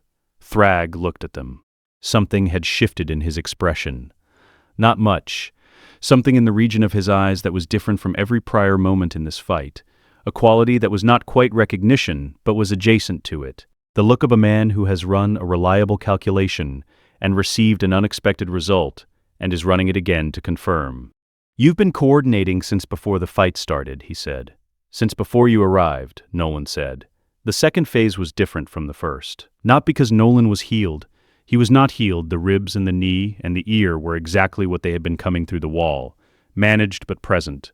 Not because Mark was fresher. The sternum hit had cost him and he was carrying it. The second phase was different because Thragg was now in a fight that had a shape he hadn't expected, against 2 opponents who were not reacting to him but executing against him. And the distinction was requiring something from him that the first phase had not. He was working. Not hard, not yet. Thragg at 60% of his capacity was still the most dangerous being either of them had ever been in a room with. But 60% was not 40%, and 40% was not 20%. And Nolan's entire strategy was built on the premise that sustained expenditure against 2 simultaneous engagement zones would move Thragg along that line in a direction that only went one way. He attacked the front. That was his role. Nolan owned the primary orientation. the direct line, the engagement that Thragg's fighting instinct naturally prioritized. He made himself expensive to ignore. Every strike he threw was designed to require a response rather than to land cleanly. Because landing cleanly against Thragg at this stage was not the point, and had never been the point. The point was the response. The point was the allocation. Mark worked the angles. He was quieter about it than the first phase, less committed per strike, more focused on position, using the 3 years of geometry training to stay in the spaces that made Thragg's defensive adjustments cost slightly more than they should have. A body that has to track 2 threats simultaneously and maintain its primary engagement against one while monitoring the other is a body running a more expensive calculation than a body with a single focus. Nolan had told him this in the forest clearing. He had told him it wasn't about being stronger, it was about being a second problem that never went away. Mark was a problem that never went away. Thragg made the mistake at the 4-minute mark of the second phase. It was not a large mistake. Against most opponents, it would not have been a mistake at all. A decision to weight his response to Nolan's pressure at the expense of his tracking of Mark's position, because Nolan's pressure at that moment was the more immediate input, and Thragg's combat pattern, built across 5,000 years of engagements where the most immediate input was always the correct priority, produced the response automatically. Mark was not in the position Thragg's tracking had last registered him. He had moved, specifically, deliberately, to the position that Nolan's current attack angle was geometrically opening, because Nolan was throwing the sequence they had practiced as the final entry condition. And Mark knew that sequence the way he knew his own breathing, and the position it opened was exactly where he was standing. Nolan took the hit he took to hold the sequence. Deliberately, a strike to his already compromised ribs that drove the air from him and sent a crack through his left side that was going to need days to address. And he absorbed it and held the attack line, because holding the attack line was what kept the geometry intact, and the geometry was everything. Now, Mark delivered the blow. It was not a single strike. It was a sequence, 4 impacts in under 2 seconds, each one targeted at a point that had been receiving cumulative pressure since the fight's beginning. The final application of 10 years of preparation and 3 years of training in 5 minutes of the most precise sustained combat Mark had ever been in. The inner ear point, twice, the nerve cluster, the knee joint, with the full rotational force that Nolan had taught him to generate from his hips rather than his arm, the technique that added 60% to the effective impact by using his whole body as the mechanism. The knee joint was where it ended, not because the strike was catastrophically beyond what Thragg could sustain, because 5 minutes of accumulated targeting on a point that had been absorbing specific repetitive force finally presented a bill that the joint's structural integrity, even at Viltrumite baseline, could not immediately absorb. Thragg's leg gave. A single degree of mechanical failure in the knee that produced, for the first time in this fight, for possibly the first time in this millennium, an uncontrolled movement. He went to one knee. He caught himself. He was on the ground for 4 seconds, and he arrested the fall with the discipline of a body that had been managing physical extremity for 5,000 years, and knew how to find its floor even in unfamiliar territory. But he was on the ground, and he could not immediately stand. Mark stood over him, breathing hard, his left arm at an angle that suggested the shoulder was a conversation for later, the cut above his eye open again and running freely. He looked at Thragg, on one knee in the broken street, in the crater his own arrival had made, which was a detail that was not lost on either of them, and he said nothing for a moment, because there was nothing that needed saying yet. Thragg looked up at him, at the sky, at Nolan, who had come to stand at the edge of the crater, one hand pressed to his left side, the specific posture of a man who is not going to show how much the ribs are costing him. "You beat me with preparation," Thragg said. His voice was what it had always been, level without performance. He was making an accurate observation about what had happened to him. That was all it was. "No," Mark said. He was still breathing hard. He didn't have a speech. He had one true thing, and he said it. "We beat you with something you've never had." Thragg looked at him. Someone worth fighting for. The street was quiet. The car alarms had stopped. Somewhere down the block, a window that hadn't been broken yet was reflecting the morning light back into itself. The Grayson house stood behind them, with a hole in its kitchen wall, and its porch destroyed, and its front garden comprehensively removed by the fight's perimeter. It was still standing. Cecil's voice came through the earpiece at 0821 hours. "Fleet is standing down. Viltrumite command frequencies have gone to negotiation register. Coalition is receiving terms request. A pause that carried the specific quality of a man who has spent 30 years in the business of bad news, learning for the first time what a different kind of news sounds like. Nolan. It's over. They're standing down. Nolan was on his knees at the crater's edge. Not because the fight had put him there, because he had chosen to be there, the specific descent of a body that had been operating at its limit for 9 minutes and had been given permission to stop. He looked up at the sky, at the place in it where the fleet was, pulling back, where Allen's coalition ships were holding position, maintaining the pressure that had made standing down the only calculation that produced a survivable outcome. At the specific blue of a morning that had started at 0340 with a sensor readout that nobody in a command bunker had been able to speak about for 11 seconds. He looked at the sky for a long time. Mark sat down in the street beside him. Not gracefully, his shoulder made the descent complicated, and he didn't bother pretending otherwise. He sat in the broken road in his damaged suit and put his forearms on his knees and looked at his father looking at the sky. He didn't say anything, neither did Nolan. The morning continued to assemble itself around them, light moving along the street, a bird somewhere making its territorial case, the ordinary world resuming from the exact place it had paused. Nolan put his hand briefly on the back of his son's neck. The gesture lasted 2 seconds. It was not a celebration. It was not a declaration. It was a father's hand on his son's neck on a Tuesday morning in a broken street outside the house where they lived, and it was the most complete thing Nolan Grayson had done in 2 lifetimes. "Yeah," he said finally, to Cecil, to the sky, to the 10 years of early mornings and kitchen tables and forest clearings that had produced this moment. "Yeah, it is." 3 weeks after the battle, the kitchen wall was fixed. Not perfectly.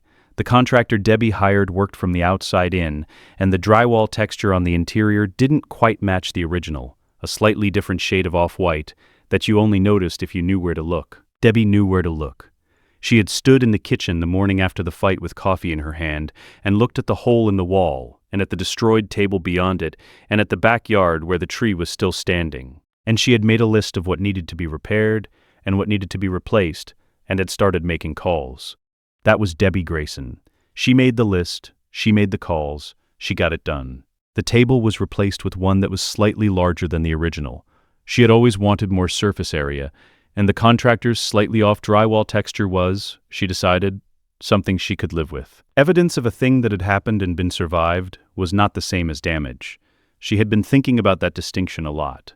The remaining Viltrumite commanders were 8, not reduced beings. Viltrumites, who had been on the losing side of a calculation and were now standing in a GDA holding facility that could not have contained them if they had chosen not to be contained.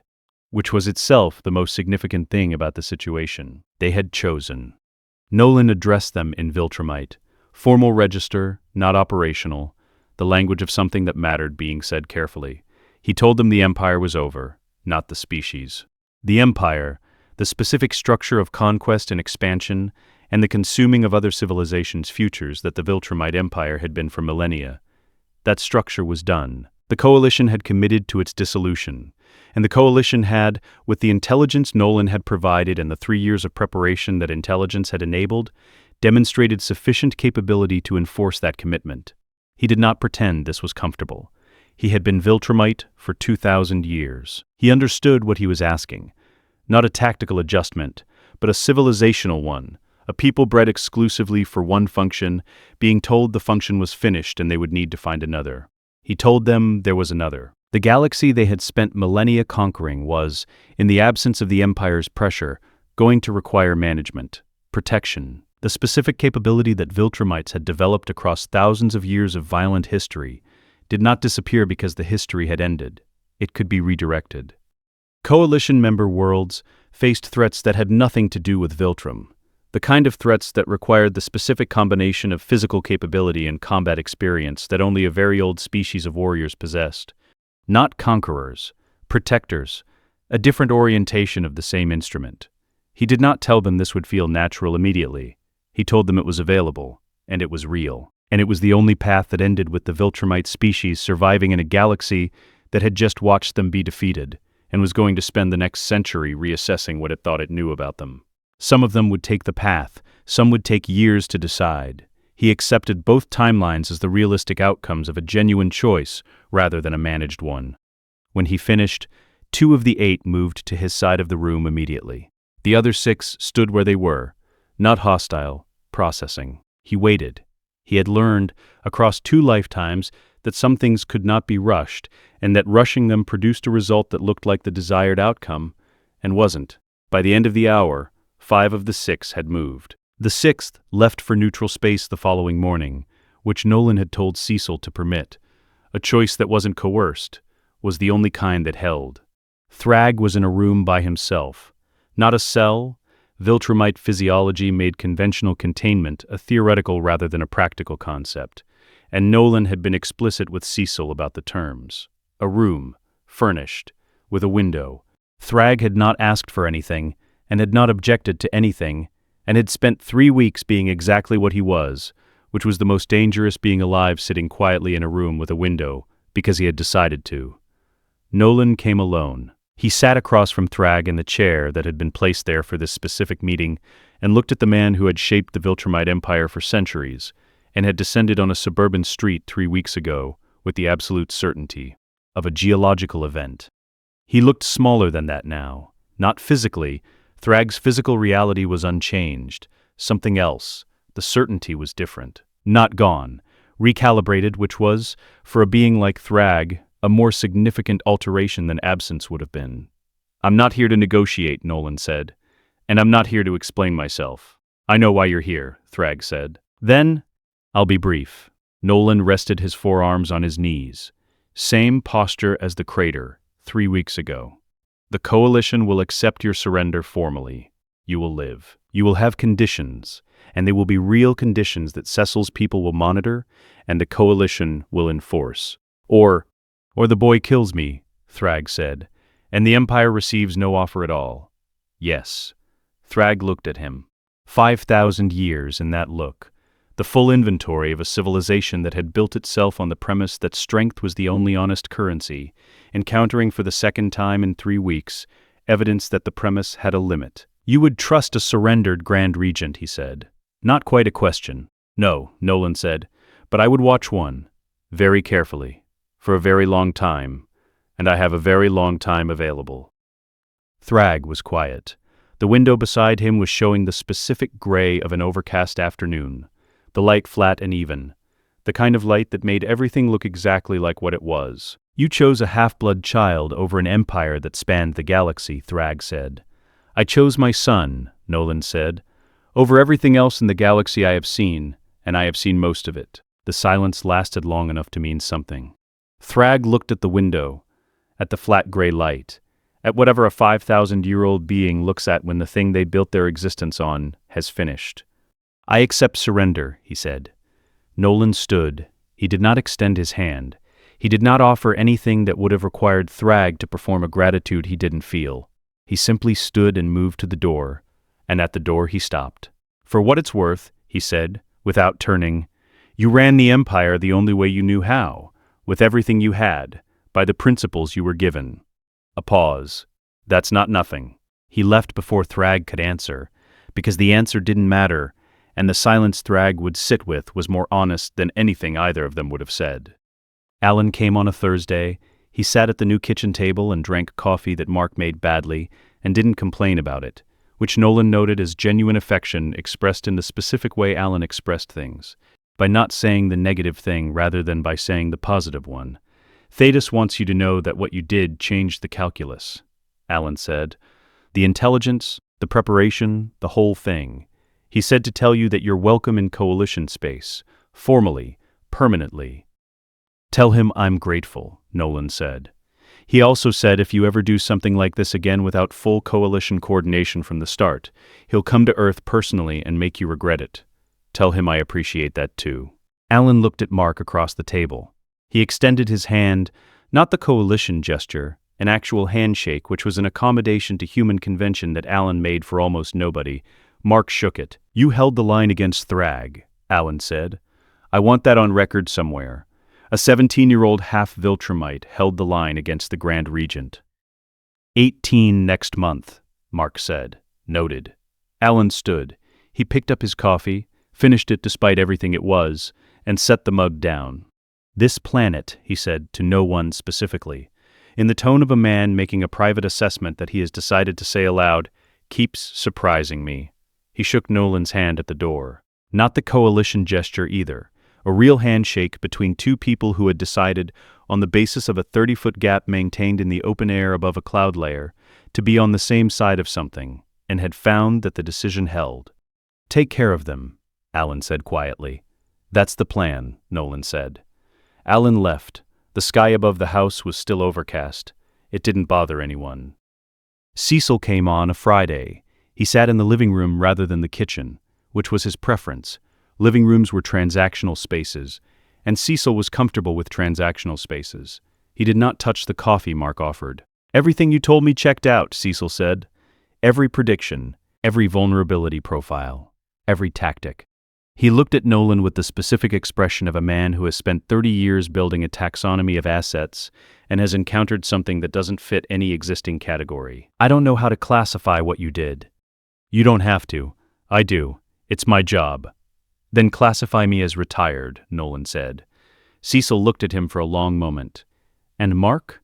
"Ask him." Cecil looked through the window at the backyard, where Mark was doing something with the section of fence that had gone sideways during the fight, measuring a replacement board, the specific domestic competence of someone who had learned that things needed fixing and had decided to fix them. He looked at him the way Cecil looked at everything, assessing, calculating, determining utility.